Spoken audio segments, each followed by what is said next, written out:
Hello everyone. Thank you for joining us for the fourth and final webinar of Phishing Countermeasures, a short course presented by IT Masters on behalf of Charles Sturt University, or CSU. My name is Guy and I'll be your MC, and as always, Bianca Wirth will be your mentor. As usual, some housekeeping before getting into things. Please remember to send us any questions you have during the webinar using the Q&A function in Zoom. We also encourage the use of chat in Zoom and recommend that you send your chat to all panelists and attendees to keep everyone in the loop. Now, as this is the last lecture, I assume you would like some information about the course exam, which will be made available about an hour after the end of this webinar, so 9 o'clock Australian Eastern Time. The exam consists of 40 multiple choice questions, which will primarily be taken from content spoken about in webinars. But in order to excel in the exam, we recommend you study the other available resources too, because questions will come from there as well. You may only attempt the exam once, and once you begin your attempt, you will only have 1 hour to complete it. So best not to attempt the exam before you are certain you are ready. You are required to pass each module's quiz before the exam is available as a participation hurdle. Your course mark is made up of your exam result, and for those of you who've posted in the discussion forums, minimal participation marks are awarded too as a bonus. In a couple of weeks, I think the forums will be made read-only, or just when discussions die down in there, whichever is later. And after that, no participation marks are available for those of you who haven't posted. So get on there and have your say, and then take the exam, and you'll get the best chance of getting a good result for the course. Course certificates will be made available once the forums are shut off, and once the exam is checked for any necessary adjustments, any mistakes I've made in putting the questions in, and awarding marks according to the responses. And of course, a reminder email about the exam will be sent out. And if you have any technical difficulties, please email us at shortcourses@itmasters.edu.au as soon as possible. And don't worry, Bianca will repeat exam information at the end of her lecture. Once you have completed the course, we would really appreciate it if you took a couple extra minutes to complete the course satisfaction survey quiz, the link for which is found at the bottom of the Phishing Countermeasures course page. It's just a quiz that contains a few questions directly related to Bianca's short course. We'll review all of your answers and use them to improve future short courses. So your feedback is very valuable to us and to me. So please have a look at that one. And if you're interested and want to have a big say, feel free to leave comments and leave some contact details, and I'll follow up and get in touch with you, and maybe we can sort something out. Anyway, please welcome for the final time, Bianca. Yay! Oh, boo-hoo! Either, either. Depends on what you think. Hi, everyone. Thanks for that. I'm a bit sad. It's the last week. Everyone has done an amazing job of submitting all their labs and participating in the discussion forum. So congratulations on that. There's been some excellent discussions that have been going on, and everyone's results I've sat through on the weekend and gone through, week 1, 2, and 3 of your labs. So everyone's done a fantastic job there of collecting the information and consuming what I handed over to you. So hopefully you can also use that in the future as a resource for your ongoing technology life or your phishing life. So welcome to week 4. So this week we're going to go through phishing simulation strategy, and it's kind of an extension on last week. Last week we went through phishing simulations overall, an introduction to that. Now we're going to focus on, okay, if you actually want to set up a phishing simulation in your organization, how would you go about developing a strategy for that and writing up a strategy that you can potentially put to your executive managers or whoever needs to know. And also, as Guy touched on, we're going to go through the exam, and I've left hopefully plenty of time at the end for any final questions that you might have about anything phishing related. It doesn't have to be this week, and could be just stuff maybe I've missed it on the forum, or you didn't get an answer, or you just come up with a question now. So let's kick off. Okay, so as I mentioned tonight, education, risk-based strategy development and the education principles, some success metrics and reporting. So we touched on that a little bit. We'll have a little bit more detail on that area tonight. Some best practices. And these are best practices that I've learned through the process that I've implemented phishing simulations. But like we've been talking about on the forum and in the chat and the Q&A, other people have implemented these as well. So by all means, if you have more good recommendations you can share with people, pop those on the forum or up in the Q&A, up in the chat as well. And then as exam prep discussion. Okay, so back to our phishing ecosystem diagram, our poster. And this week we're focusing on essentially across the streams of the kill chain, where it's your overall education strategy for phishing. Okay, I have asked Guy to put together a quick poll. Let's have a think and answer. Have you implemented a phishing simulation program in your organization already? And for those listening at home, we've got yes, no, and in progress. Mm-hmm. And it makes for grim reading. Oh, it's not that grim. Well, I assume you wanted them to say yes. Well, kind of. We'll all be phished. Kind of, but the idea is, I guess, that you can take the content here and go and implement one in your organization if it's suitable, if you think that it's something that would be useful. So we've got 10% yes, 76% no, and 13% in progress. I wonder what percentage of that 13% have started the progress as a result of this course. Yeah, that should have been poll number 2 if I'd have thought about it earlier. We could go right down the rabbit hole, but we won't. No. All righty, I'll end that one and share it on the screen for those of you who are here live. All right, fantastic. So for those of you that are considering it, have a think about the tips that I provided last week and this week, and yeah, see how you go with it. It's very interesting. You learn something new every time you send out a different simulation, I think. So I think it's actually an ongoing learning process.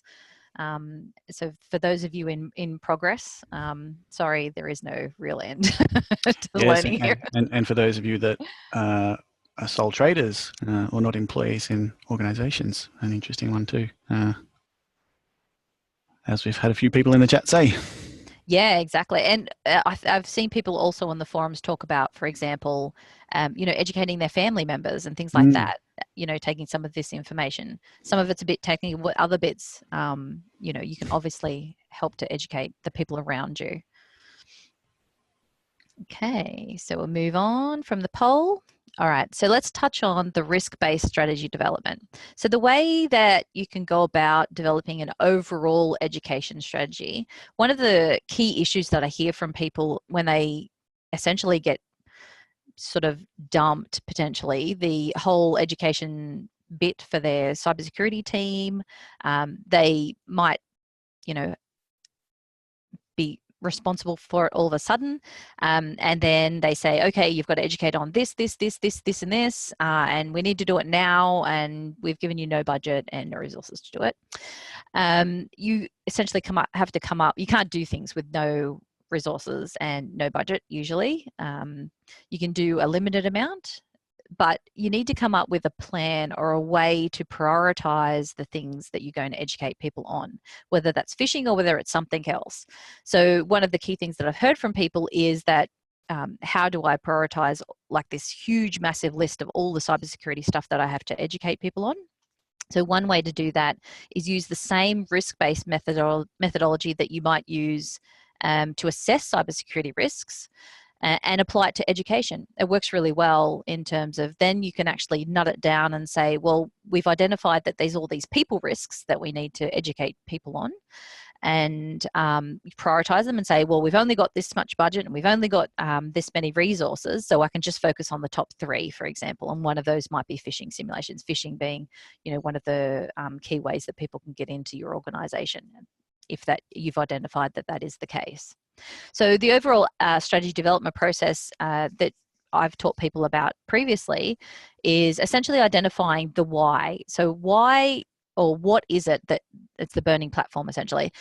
If this thing was to happen overall in your organization or your business, say for example your customer database was breached, you could put that in as your burning platform. We don't want that one thing to happen.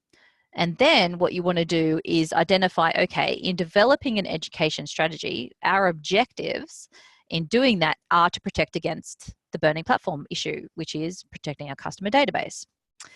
And then if you were to identify around your customer database, what are the different ways that people could actually breach that?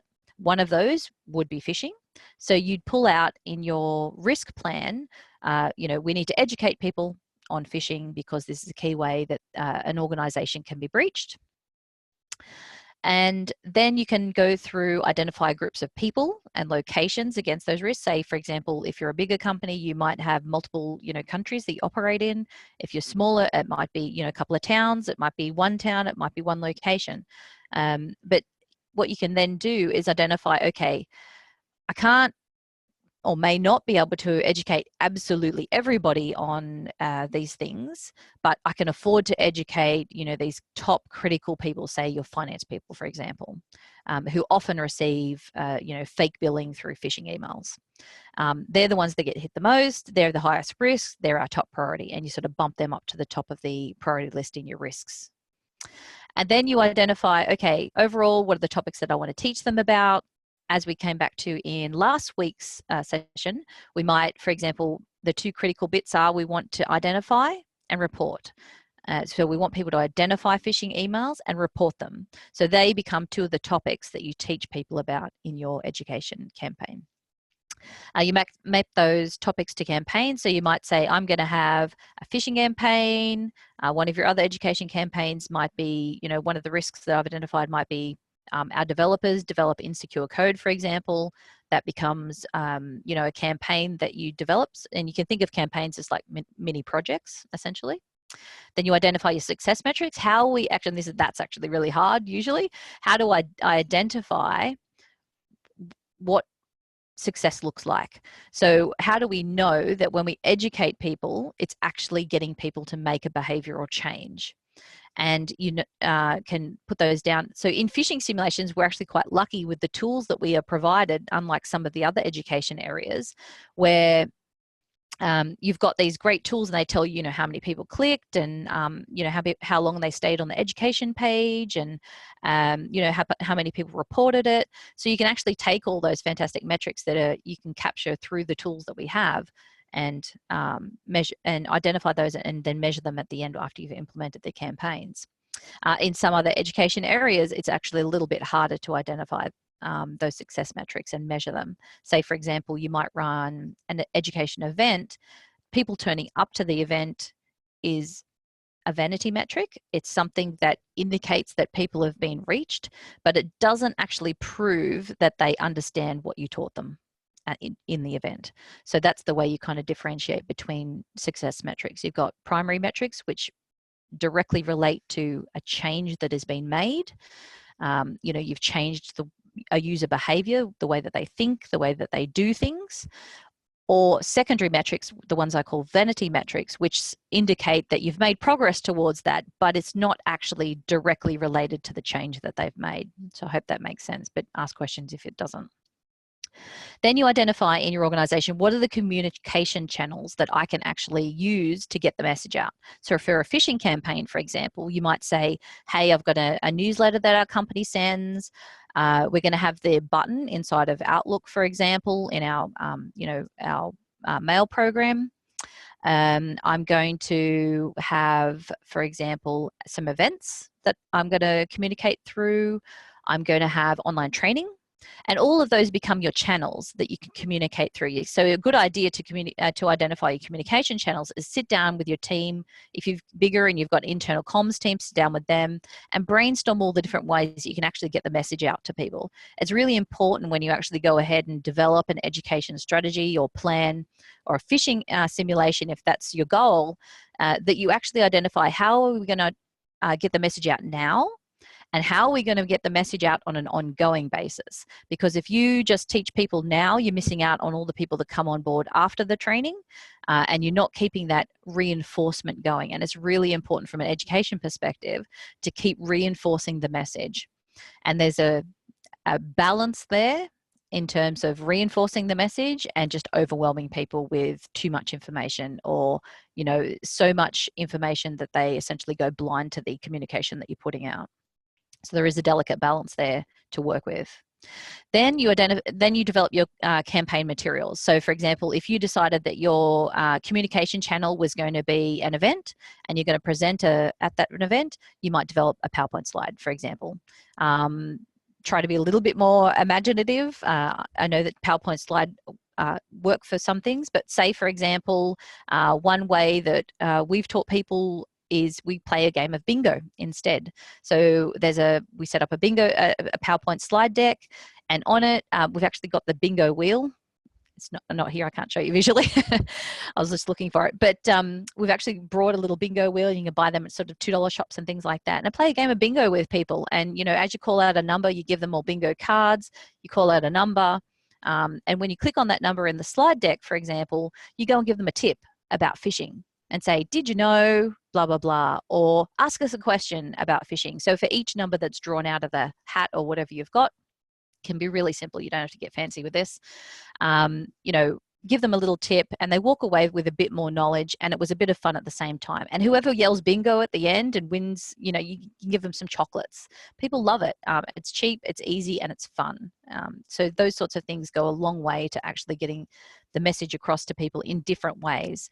If you go search on the internet for innovative, training ideas and, fun training ideas, there's like, thousands of different ideas out there that can take it from, mandatory, boring, glorified PowerPoint slides in a compliance training deck through to, something that's engaging and fun for the people, and they learn at the same time. And not only that, they learn better at the same time because it was fun and it's stuck in their mind.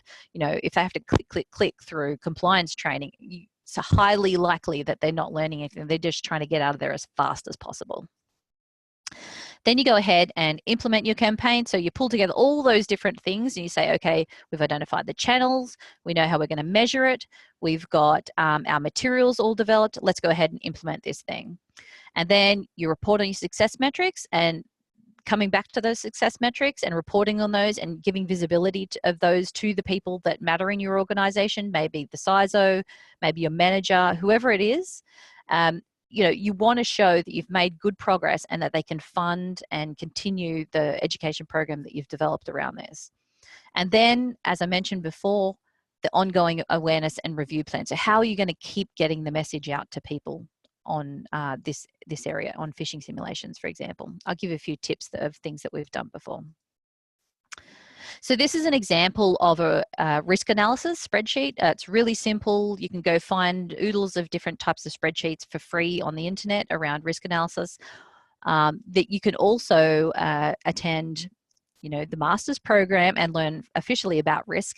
But this is sort of a basic introduction. Essentially, you assign a number at the start. You've got the risk. For example, employees are unable to identify phishing emails. You have the likelihood of that happening. So it's almost certain. Say, for example, once you assess the risk in your organization, the impact's moderate. That makes the risk rating extreme, and therefore you give it a priority of 1.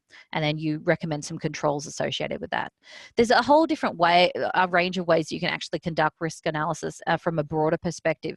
So what you might want to do when you're implementing a phishing campaign or any type of education campaign, if your organization has already gone through a cybersecurity risk analysis, look at the risk analysis that they've done, and I'd pick out all the ones that have people elements to them, because they're all the ones that potentially have the, maybe phishing associated with it, or something that needs education of the people in your organization.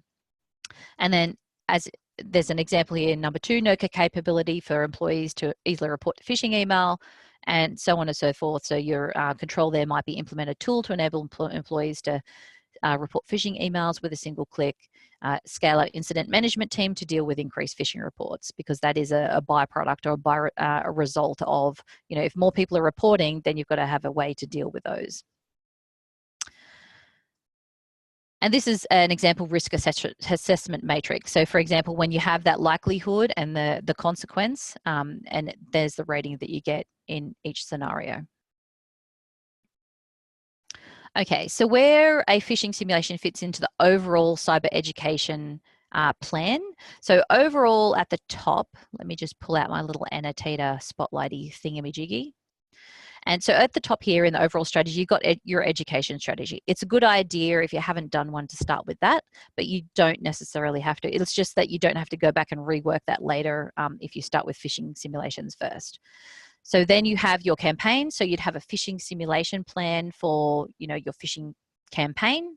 And then at a reporting level, you'd have, a monthly simulation report. As the results come in each month, you want to report that back out. So that might be the structure of the documentation that you develop for, a phishing simulation plan. And relating it back to a strategy. And then these ones over here are essentially campaign and campaign 2 and campaign 3 are other education campaigns that you might be running at the same time. That just gives you an overall idea of where it fits. Okay, so pretending that we are actually going to go and create that phishing simulation plan document, how would you actually do it? We've got some key headings here. So introduction, education principles and plan, your simulation approach, how you're going to configure your scenarios overall from a broader perspective, and how you're going to design your education. So what are the principles that you're going to align to there? So in your introduction, you would want to cover off why you're running this program. What areas of phishing are you focusing on? So for example, are you just covering emails? Are you going for emails and you're going to do some USB drops to, cover the US bishing that I made up before? Are you going to go with smishing, vishing? Which areas of phishing are you going to focus on? Usually it's a good idea to start with one area and then expand out to others. And which area you start with will actually depend on which risk is the highest. If you're getting lots of vishing, then maybe you want to start with a vishing campaign first and then move on to the other areas. Why does your organization need to change employee behavior? This is just good from a background perspective. The introduction could also be an executive overview that you give to executives as sort of like a 2-pager to introduce to them why you're actually wanting to run phishing simulations. So draw it back to why, what results do you have? Do you have some data that you've collected previously around, how your organization has been impacted by phishing events in the past? Have you been hit by ransomware? And how long did it take to recover from that? And what were the consequences? And how much money could you save if you actually go ahead and implement phishing simulations where you teach employees to better identify those types of malicious activities? And then visualize the overall approach. I'm a big fan of visualizing stuff. Not sure if you realize that yet, but putting things in imagery, as they say, a picture says 1,000 words. So you don't need to make these types of documents, huge numbers of words. No one's going to sort of sit there and go through them in massive detail anyway, but you do kind of want to sort it out for yourself in terms of how it's actually going to work and be able to justify it to anyone that needs to know why you want to run this program. Next section, education principles and plan. So from this, for this side of things, you want to identify how you want your employees to feel about this program. So this gets a little bit to the cushy stuff, but you want to identify how you want employees to feel, because that will actually lead back to how you design all your communications. So how you write things and approach things. How you talk about it, how you train your people, and how you're going to actually report your results. So for example, when you say perhaps you want to your employees to feel empowered perhaps about a program, a phishing simulation program, that's going to change how you actually write your communications and get the message out to people. Next area would be, what are the knowledge principles that you want employees to know? So these are come back to the topic areas that I mentioned in your overall strategy. So for example, how to report, how to identify, how to report, who to report to, and then the other bits and pieces that they need to know. So even if they do click something in the future, you want to tell them not to ever be disclosing passwords to anyone, for example. You want to tell them to be setting up MFA or two-factor authentication or two-step authentication, whatever term the platform uses, to be using those things so that again, if they accidentally click or they do click, they kind of have that additional layer of protection in place. Then you want to visualize. Again, we come back to the visualization side of things. Visualize the education process. So each step, how are you going to educate employees and reinforce that message? And when will employees receive each piece of education throughout the program? And if you do have that big employee base that's global, how are you going to handle things like language translations and relevance? So coming back to our, week 3, where we talked a fair bit about, the way to get people to click in phishing simulations is one of those methods is relevance.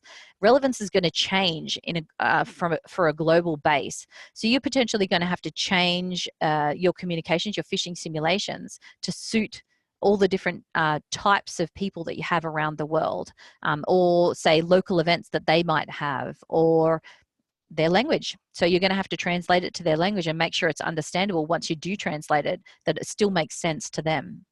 And again, one of the areas is holiday and event related simulations. So it comes back to that relevance side of things and how relevant is a simulation in one country when you transfer it to another. So the simulation approach side of things, again, you want to visualize the simulation methodology. So what's your overall approach? Make it really simple and easy, quick diagram that says, here's how we're going to approach it. How are you going to classify your emails? In week 3, we covered off the 3 classifications that I came up with, but you can use different classifications if you want. Will it be an easy, medium, or hard? How are they going to look? Are you going to use the methodology that I used, or are you going to make up your own? What topics and themes are you going to focus on? We covered that in week 3 as well. Map out your 12 months. So how frequently are you going to send? Will you resend to those who fail? And if so, how many times are you going to resend it? Are you going to keep resending it? If they fail it 3 times in a row, the same simulation, how many times are you going to keep resending it to them? At what point are you going to stop and actually say to people, hey, we think that you need a little bit more help on this, and how are you going to approach that? How are you going to give them more help? So you're going to think about all these things in terms of, planning them out. How will you implement across multiple countries? As I mentioned, if you're going to implement a phishing simulation strategy, are you going to start with one country? Are you going to and do it in a staged method? Are you going to hit one country first, then 1 month later or 2 months later, after you've got gathered some learnings around it, things you can improve and streamline, then start with the next country? Or are you going to go big bang and implement it right across, your whole organization all at once? Will recipients all receive all the emails at once, or are you going to spread them through the period? Some of the tools that we discussed, Cofense FishMe, for example, which is a really great tool. It's they've got the free version and they've got the paid version. You can actually spread out the emails, so it'll randomly select over, say, the course of 3 weeks, whatever time frame you set. But as an example, 3 weeks. It'll actually randomly select people from your list of people that you upload and send them the email. Now, you might want to do that sort of thing because when you actually send the email all on one day to everybody, people kind of get the idea that you've sent out an email and they start asking each other, hey, nudging the person next to them, hey, do you get that email? Is that a phishing simulation? Once they learn that you're actually doing these things, they'll figure out that the phishing simulations will come out, and that's going to skew your results. So you kind of want to think about how are you going to approach that and what safeguards, I guess, you have in place. Another area that you want to cover off is, will you run the same simulation for everyone, or are you going to create specific simulations for different groups? So for example, you could run the same simulation, everyone gets the same email each month across the whole organization. Or you could break it down and say, hey, our finance department, for example, get lots of invoices. So we're going to test them with different variations of invoices, as well as we're going to test the rest of the organization with just, generic, different simulations as well. So you've got to try and figure out, are you going to create the same for specific groups or for everybody? Okay, when it comes down to your scenario configuration, we touched on this a bit last week. What's the campaign called? When's it going to start and finish? How will you send it between particular times of the day? For example, do you have data as you move along through your simulations and collect data around when people are more likely to click? Are you going to refine that and actually say, no, actually, we're going to send our simulations between 9 and 11 on each day, because that's when people are most focused on their email. If you're sending email simulations, for example, who are you going to target? Where are they? What data are you going to collect? And how are you going to protect your employee data?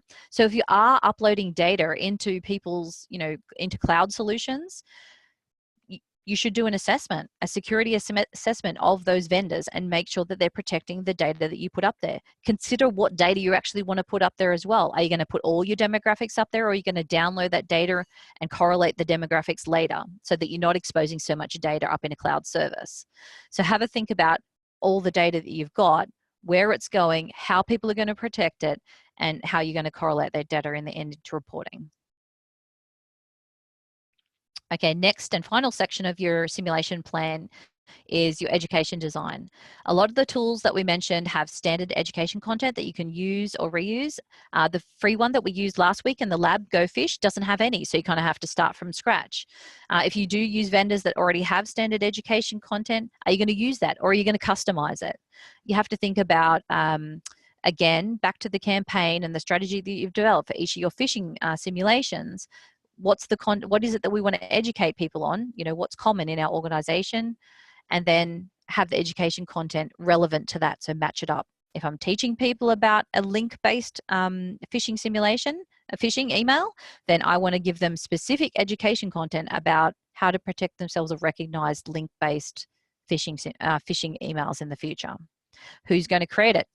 So think about this, because if you actually go down the path of customizing education content, you could have someone that can actually spend the time to develop it each month, or whatever the frequency of your phishing simulations are, and customize it.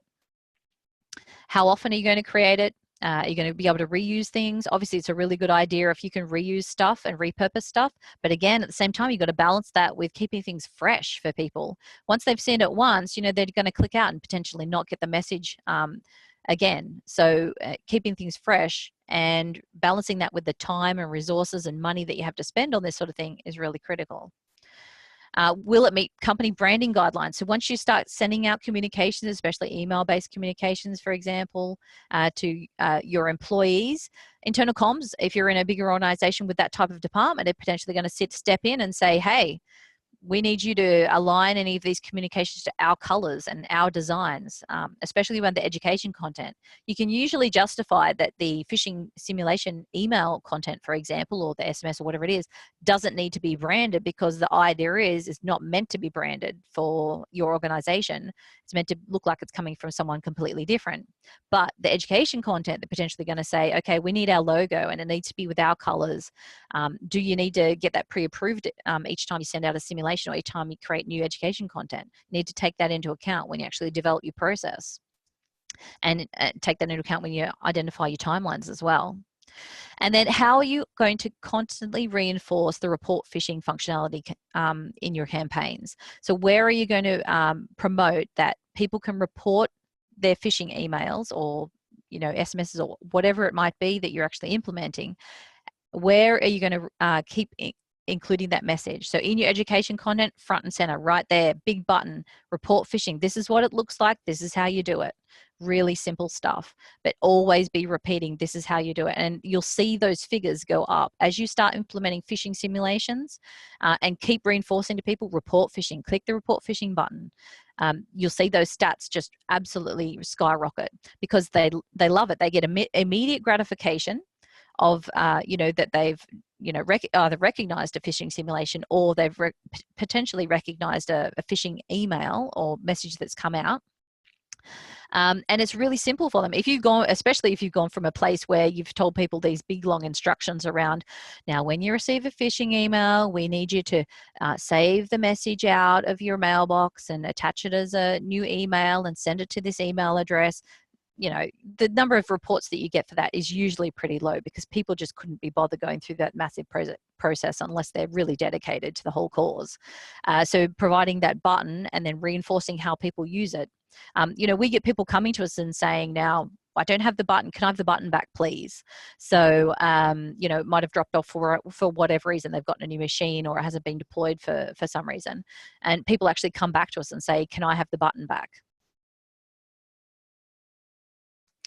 Okay, so success metrics and reporting. Just I'll butt in there if it's all right, Bianca. Yeah, go for it. We've got a few questions and some spirited debate in the chat about, I suppose, which is the cart and which is the horse with regard to education and controls. Mm-hmm. For example, Alejandro has asked, based on your prior experience, what are the best strategies to make people commit to the phishing and training simulations? Sometimes people won't collaborate so much. And Andrew's asked, how much value should we place on protection versus education? Kevin seems to believe that focusing too much on educating people is probably not the best way to go about it, because they're just going to stuff it up anyway.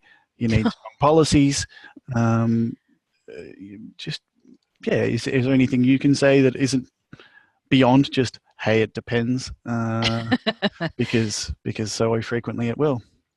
Well, I think that the key thing is that education is one component. Technology is never going to do it all. Education alone is never going to do it all. And policies are never going to do it all alone by themselves. It all has to be, and that's why in that poster that I developed, it's technology, people, process. They all work together. And the more layers that you can implement in that phishing ecosystem, the better off you are.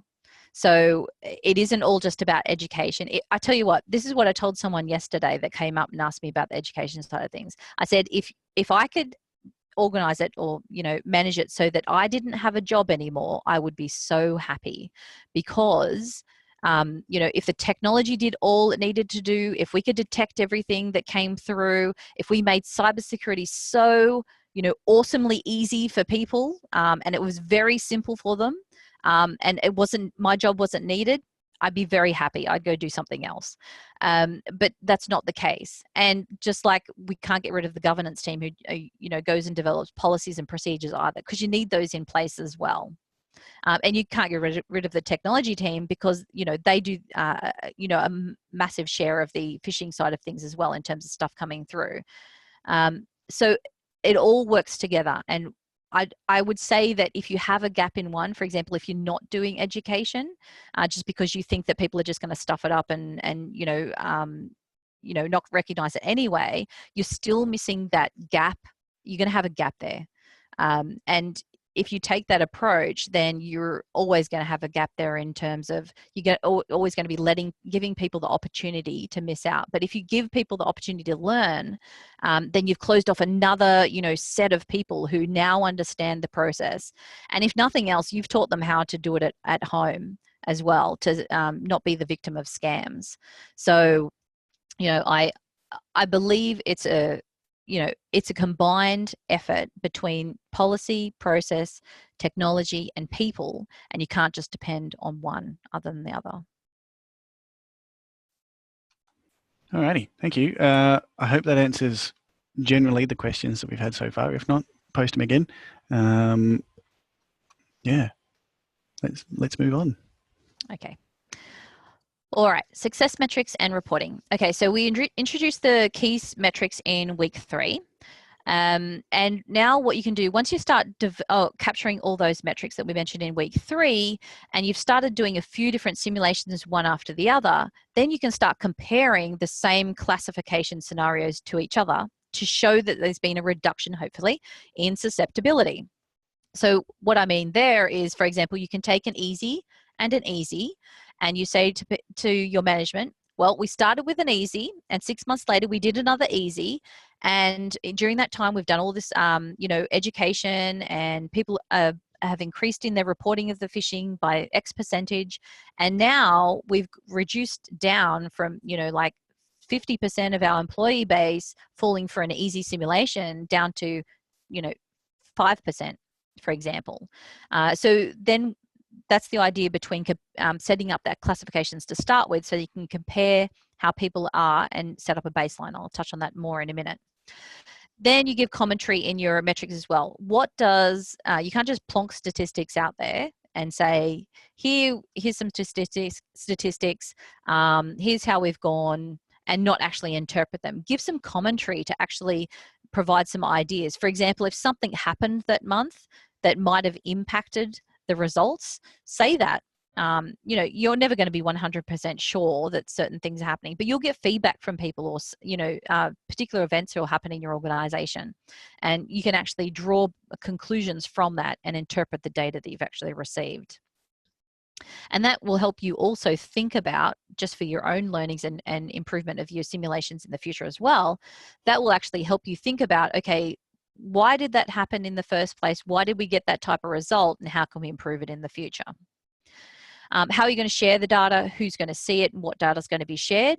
So for example, one area that you might look at is setting up a leaderboard and actually having a public competition for your organization to see who is, you know, reporting the most real phishing emails in your organization.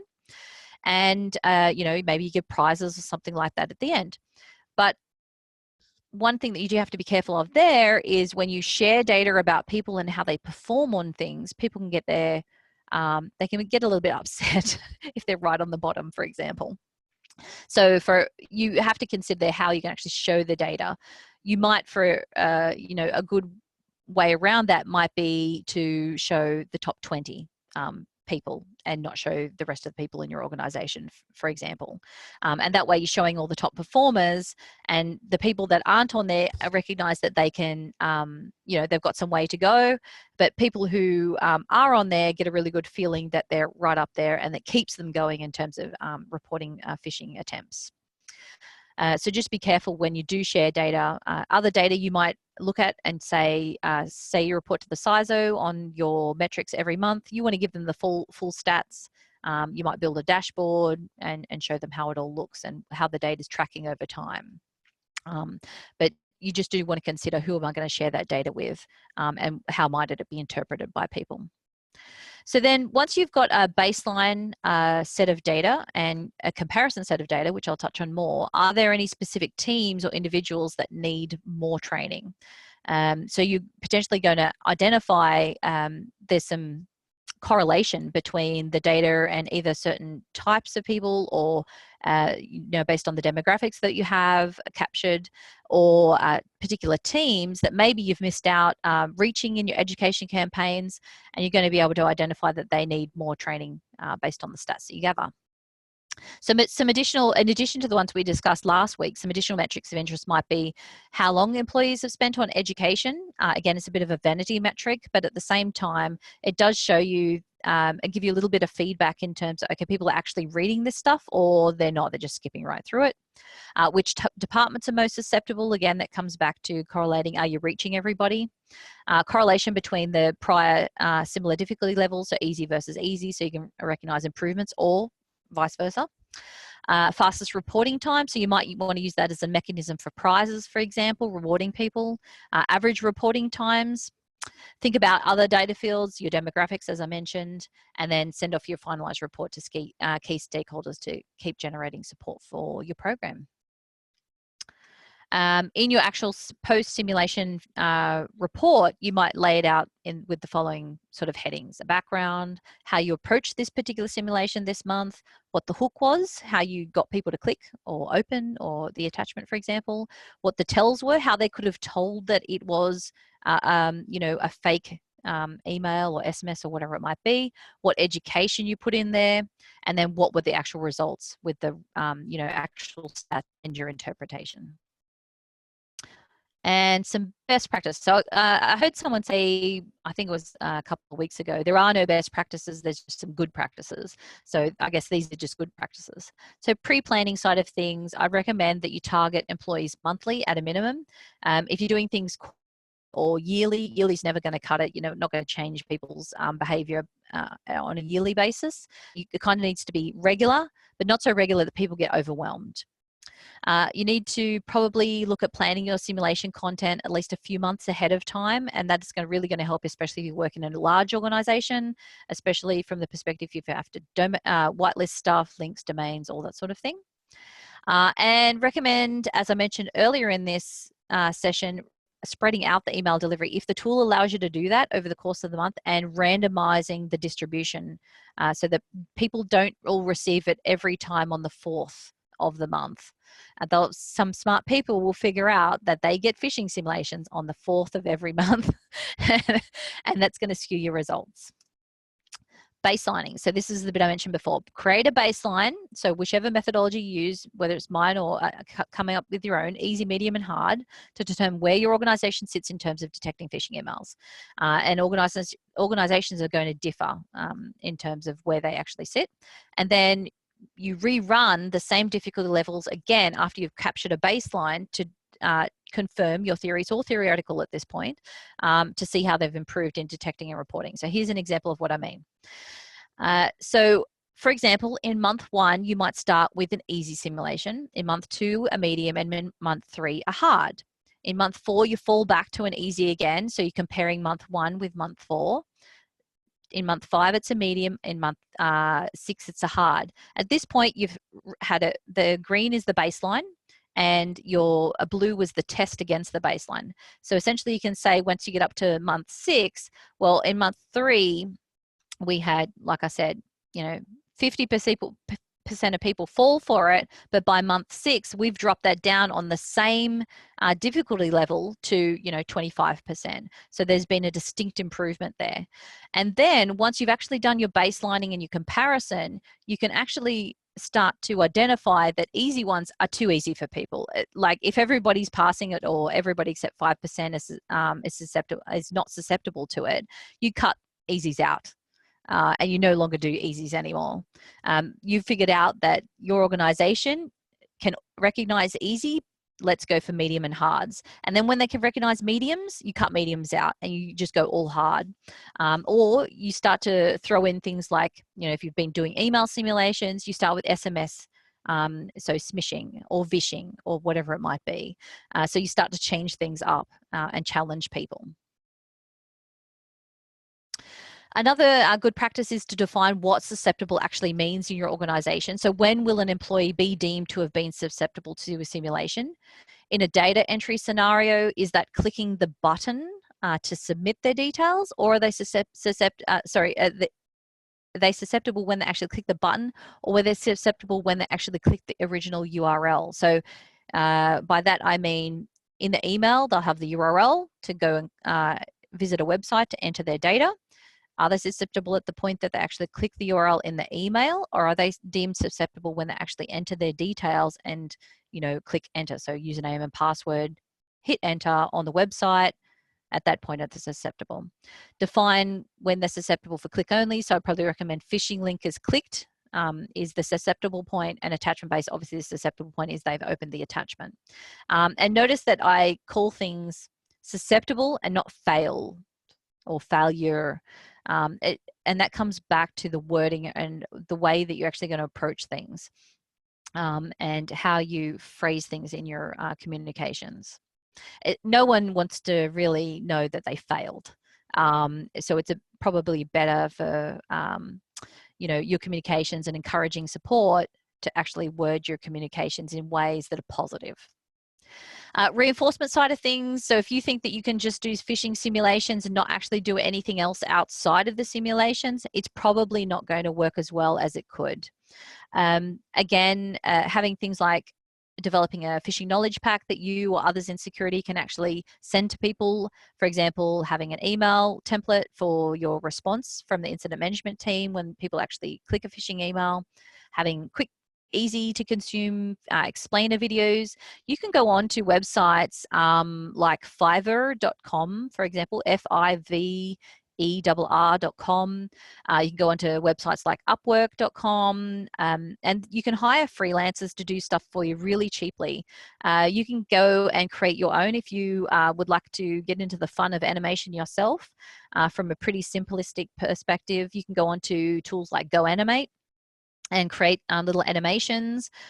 We did that. We created like a fun little GoAnimate video around the phishing simulations.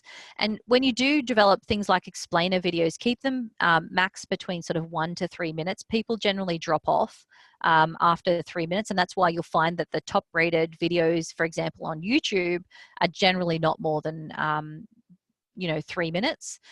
So keep the sort of timing for that sort of stuff easy, simple, fast. Screen recording, so you can do quick screen recordings showing key elements of phishing communication. So, for example, you could pop up a phishing simulation, a real phishing email that you've received that month, and hover over the link and show people how to hover.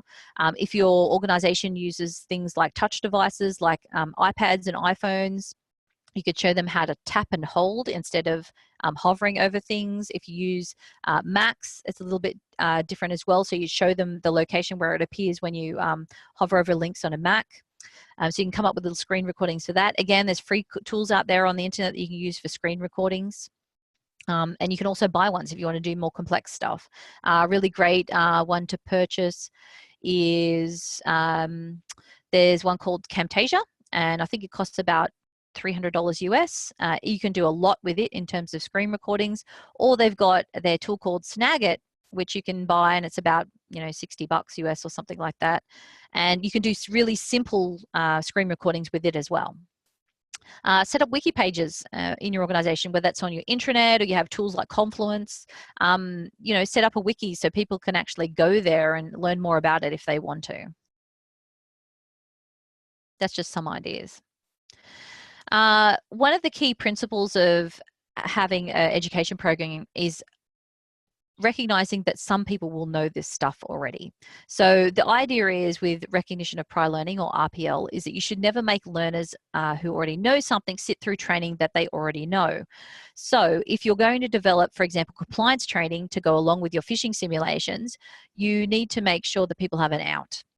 And by that, I mean, before they actually click through to the compliance training, test them with a few questions. And if they can answer those questions, they shouldn't have to do the compliance training. They already know their stuff. There's no point in making people sit through, 20 minutes of compliance training every year if they already know what the content that you're actually trying to deliver. Give people an out. They'll appreciate it so much, and you'll get a lot of positive feedback in terms of, I did this, it took me 2 minutes, I knew it, bang, done. And also, when you design your education around phishing simulations, acknowledge that people have RPL as well, that you can implement RPL and design an out for people that can prove they already have the knowledge.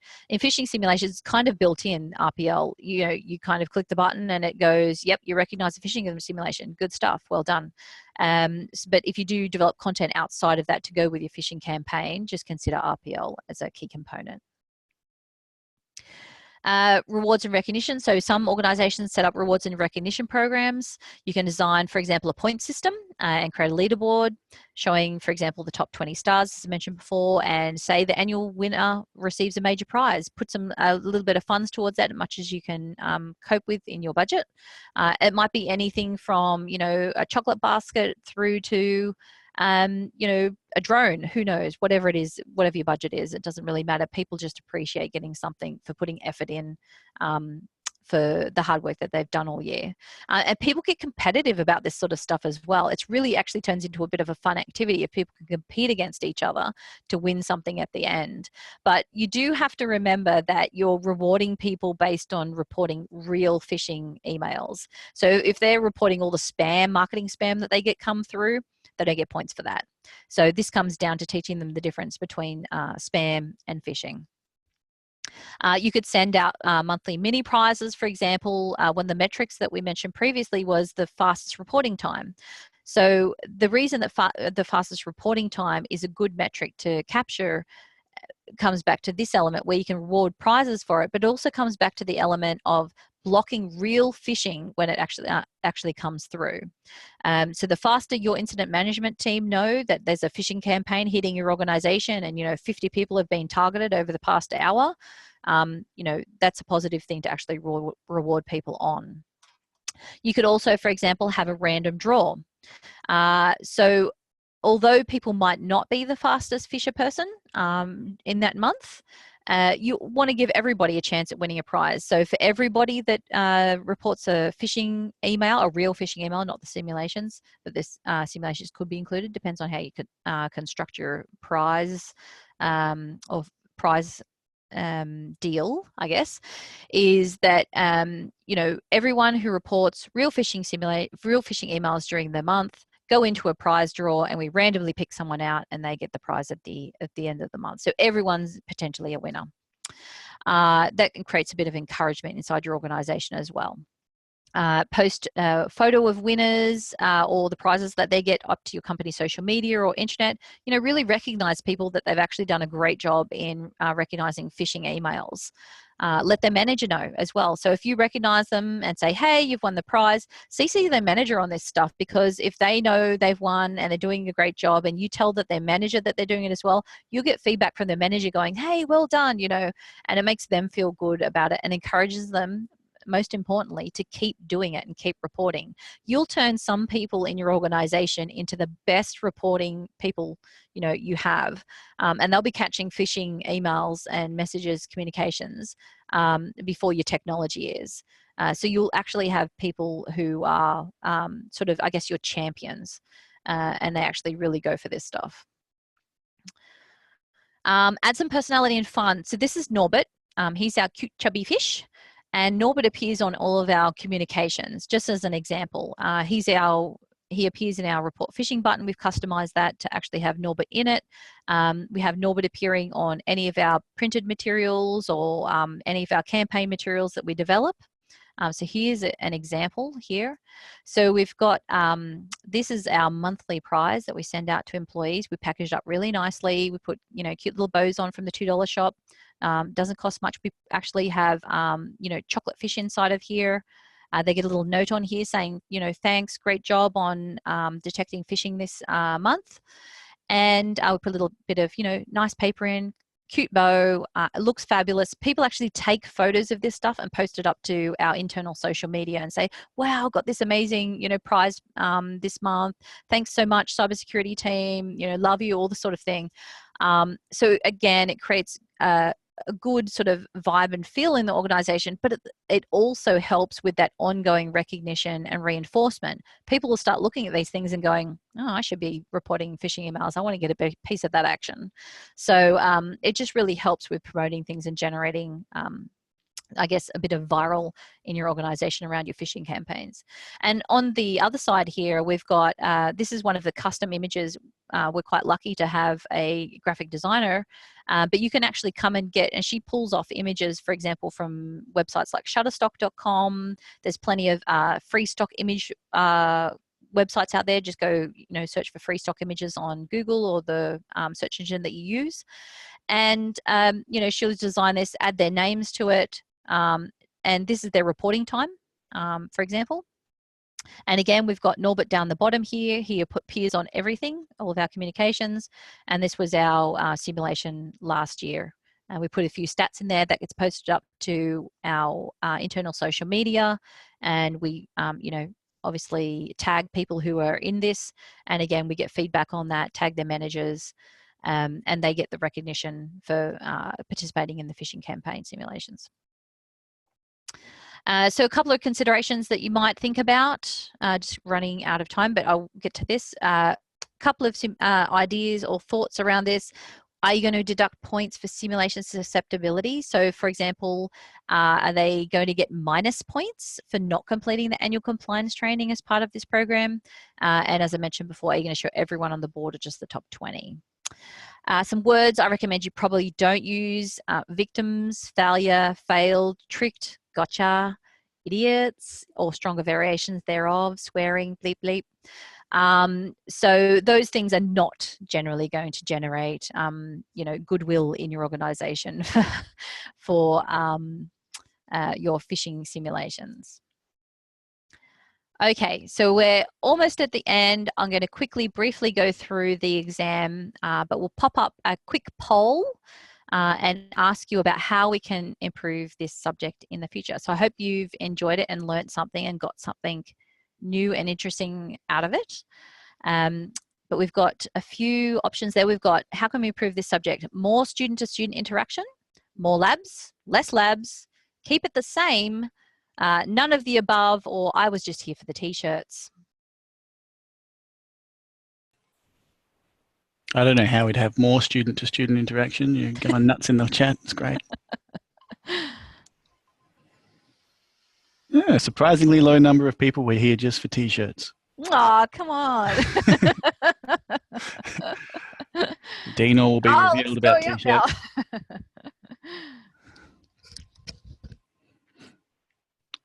Alrighty. Well, you can send us more feedback in the quiz at the bottom of the course page as well, folks. So. Exactly. Yeah. If you've got recommendations, do that. And that way we can improve these things and make them better for next time, or streamline them if you think that they're okay, but need just a little touch better. Labs seem quite popular though. 27% would like more labs. So that's cool. Alrighty, I'll end that one now and share it on the screens.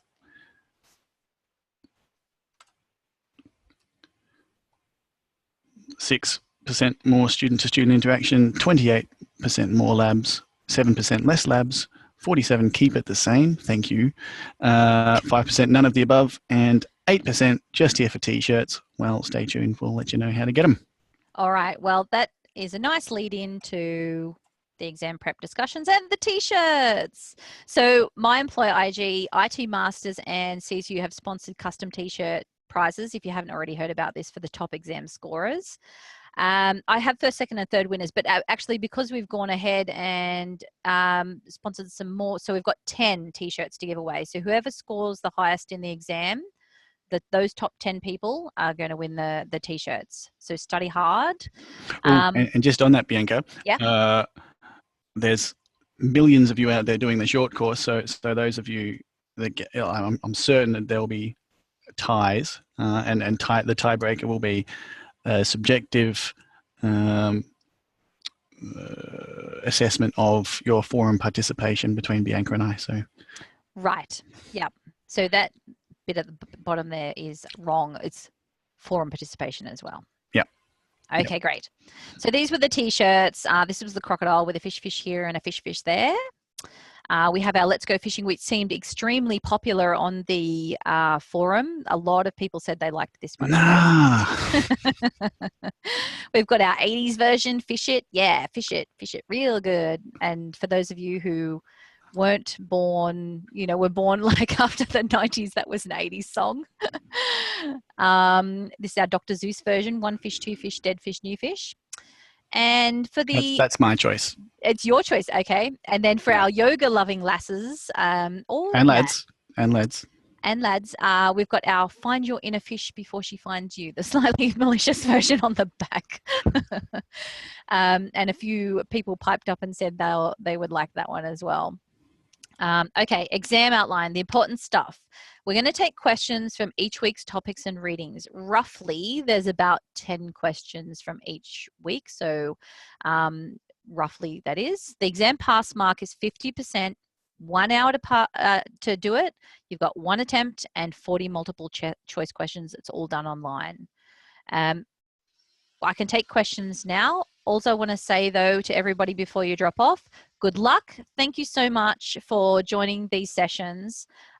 Like I said before, I hope you got something out of it and you can take away some of these learnings and implement them in your organisation or at home. So if we've got questions? Yes. Question from Alejandro. Basically on the back of what we're talking about just at the end, about education from our last question and answer session. How aggressive, I'll just read the whole thing. What to do with those users not taking into account the simulations or training, possibly compromising the enterprise security in the long term? How aggressive should management be? I know we've talked about this before, but perhaps worth restating. Okay, let's see. When do you sack him, essentially? How do I give an answer that's not, it depends on your organization? Because the issue with it is you're going to have to deal with your HR department, and all organizations will differ in terms of how they approach things. Some organizations, HR departments take a lightly approach, some take a heavy-handed approach, and it also depends on the organization and the perception of how big a risk this is. And I remember we talked about before as well, leading it back to KPIs. So you have to look at your organization's appetite for this sort of thing, your HR department's appetite for actually measuring and penalizing people on this. So it really begins with a discussion with your management team for insecurity, and then a discussion with HR is probably your next step. Okay. W Fox, no, sorry, Daniel P. There's no lab this week, I believe. That's right. Yes, no lab this week. Yep. I We'll let gave you a prepare break for to focus exams. on the exam. Yes, exactly. Yep. Okay. Thanks, W Fox, for the feedback. He feels a bigger, better lab on GoFish was needed. Alejandro, the exam will be open for completion from 9 o'clock Australian Eastern Standard Time tonight. So what's that, in just about an hour? So yeah, you can take the last module quiz and then jump right into it. But as W Fox asks, only one attempt. So make sure you feel comfortable that you're going to be able to find all of the resources you need in that 1 hour. It's an open book test, so you can go and find all of the other resources and open them up.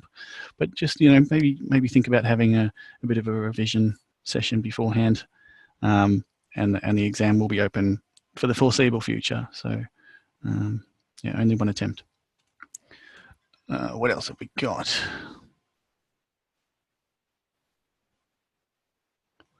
I can see Omar there says, is there a step-by-step document on how to create a very convincing landing page? My landing page was very poor. Oh, Omar. And I wasn't able to enter the username and password. So good landing pages in, for example, tools like GoFish require a little bit of development knowledge in terms of HTML and CSS. So that's kind of a requirement. When you get those free tools, they require more technical knowledge to use generally.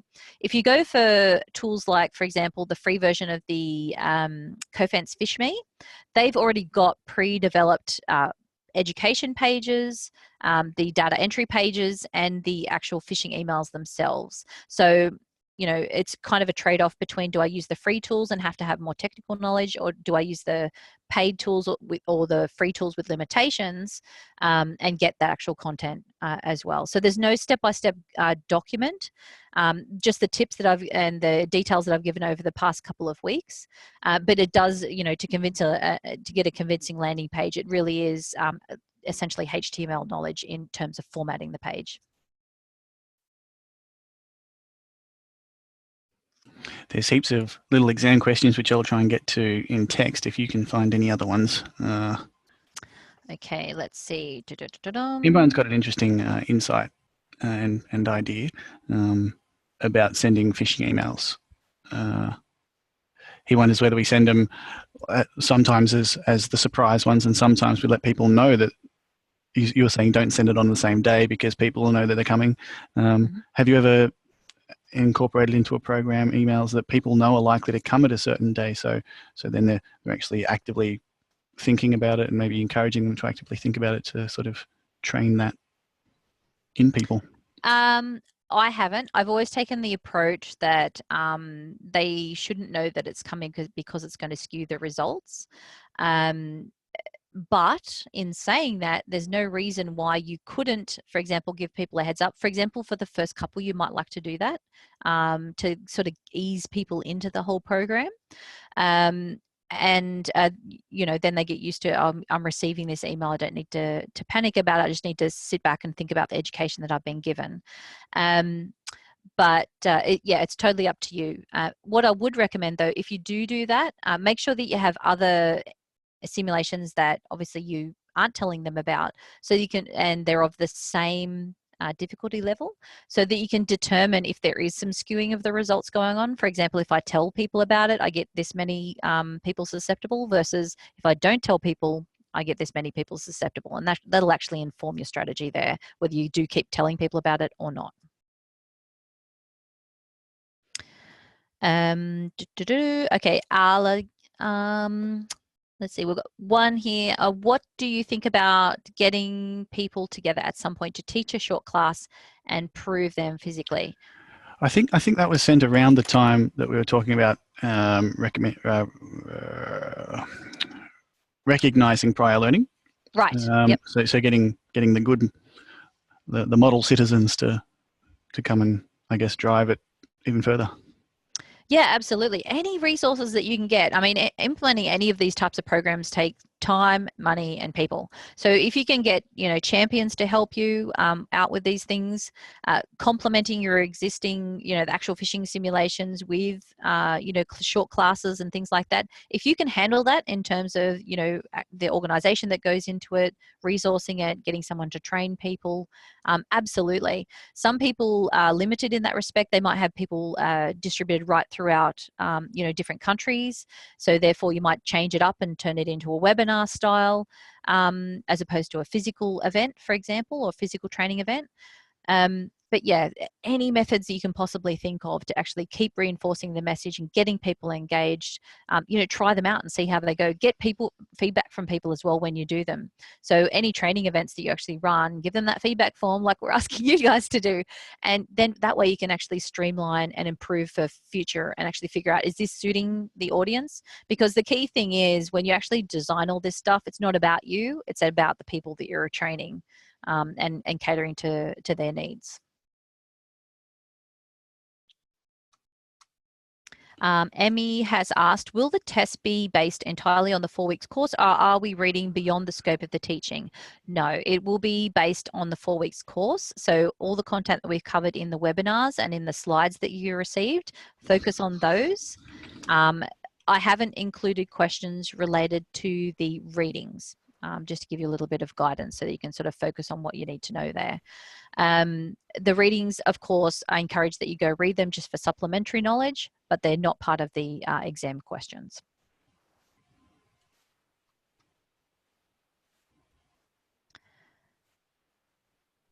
Let's see, we've got a couple more. Do you have any advice re email sent from a hacked account? CEOs sending an email to assistant CFO to transfer money as a matter of priority to a particular account. So from that perspective, you might, for example, like to run a specific training program for your executives and your executives' assistants if you have those types of levels in your organization. Make them aware that there are, obviously you focus their training, they've got limited time, limited patience, and usually limited technology knowledge. So you want to focus for them right in on the key things that they need to know. A lot of executive assistants are quite au fait with what phishing emails are, and they'll often catch them before anyone else does. But if they do need training, they're the best people to approach, and because they're often monitoring, the CEO's mailbox or the CFO's mailbox. So you might want to run a little dedicated training programs for those high priority or highly targeted people, and for their assistants as well if they have assistants. So yes, definitely be running those, because it's getting increasingly frequent that people actually, it looks like the CFO has asked, or the CEO has asked the CFO to pay this invoice immediately or transfer some funds. But just take it a little bit differently. Like I said, they've got limited time, patience, and technical knowledge. So approach it a little bit differently in that respect. Another one from Todor. Sorry if I pronounced that wrong. What is the legal side if you end up with a couple of real online bank accounts, for instance, or some sensitive data? Okay, so if you're doing phishing simulations, a lot of the tools, like for example the Cofense PhishMe, they don't actually capture the data that's entered into the landing page. That obviously would be a security risk, as you've pointed out. So they actually have protections in place where they will identify that something has been entered and the person pressed OK on the data entry page, but they don't actually identify what that data is. So for example, say you design the landing page to have a username and a password. They won't disclose what those details were that were actually submitted. It just says that there was some content in there. And I've actually tested that through a few of the tools as well, by putting in dummy data in and things like that. So just that'd be one thing to check. If you go for a different, I know that Cofense PhishMe, for example, doesn't collect it, but if you go for a different tool, just make sure that they're not actually collecting the data in the data entry tool. If you're using the free tools, you're going to have to come up with a way on your custom, as I said, you're going to have development skills to actually develop the landing pages. So if you're doing that, again, you've got to come up with a way not to, a code in not capturing that actual data or obfuscating it in some way before it's actually written to the page. Evan, when will the t-shirts be allocated? By? Yeah. Generally, I shut the forums down a couple of weeks after the exam opens. And I think that will be a nice, because the forums will be shut down, no one will be able to post after that, and therefore tiebreakers wouldn't be a consideration after that. So I reckon I'll say 2 weeks, maybe 3. I'll send you an email out a couple of days beforehand anyway, when I'm about to shut them down, and then we can assume that will be the last date that the t-shirt prices will be allocated. Yes. Or the last date by which you have to sit the exam in order to be considered for the t-shirts, more accurately. But I'll send you an email out, and that'll be fine. I guess all that's left for me to do is thank all of you for making, because there's no more questions, thank you for making this course as useful as it has been. I hope, for me, I hope it has been a rewarding experience for all of you as well. Of course, Bianca, thank you for your time and organisation making this course very painless indeed. Hopefully we can come up with another short course in the future for you, and hopefully everyone will get around you and enroll in that one, knowing of the great work that you do. And I hope you'll think that it has been great from her. I might leave Bianca to have the last hurrah, so goodbye to you all, and good luck with your exams, and I'll be in touch in the next couple of weeks. Awesome. Excellent. Thank you so much, everybody. I really appreciate it. You all did a fantastic job on your labs. Good luck with the exam, and feel free to keep posting stuff up to the forums until they close.